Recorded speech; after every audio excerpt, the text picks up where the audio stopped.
अस्सलाम वालेकुम।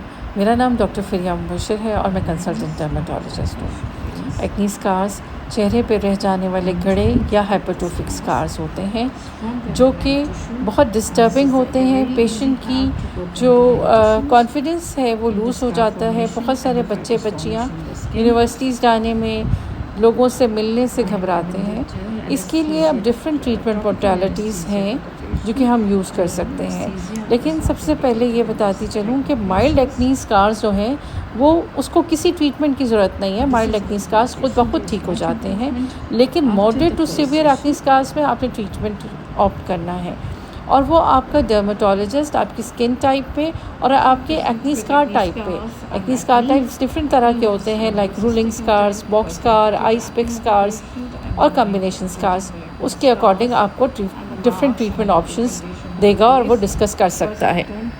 जो डिफरेंट ट्रीटमेंट ऑप्शंस हैं उसमें सॉफ्ट टिश्यू फिलर्स हैं, लेज़र रीसरफेसिंग है, dermabrasion, chemical peels, skin needling.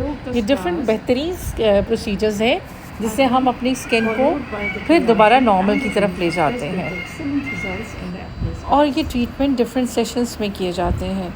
1 session treatment ज़्यादा फिलर्स में अगर आप करवा रहे हैं तो 1 और 2 session treatment is more than enough. लेकिन अगर आप जैसे लेज़र रीसरफेसिंग करवा रहे हैं, माइक्रो नीडलिंग, सब्सिजन्स और डिफरेंट अदर ऑप्शंस, तो इसमें कभी का 4 to 5 सिटिंग्स भी रिक्वायर्ड होती हैं। डिपेंड्स कि वो स्कार्स कितने डीप हैं।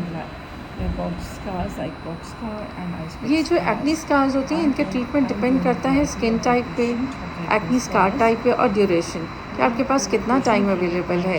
कुछ लोग शादी के इतने करीब बच्चियाँ आती हैं कि उनके लिए इजी नहीं होता कि वो 3-4 सिटिंग करवा सकें। इसलिए आपको टाइमली अपने डॉक्टर से कंसल्ट करना चाहिए। Thank you.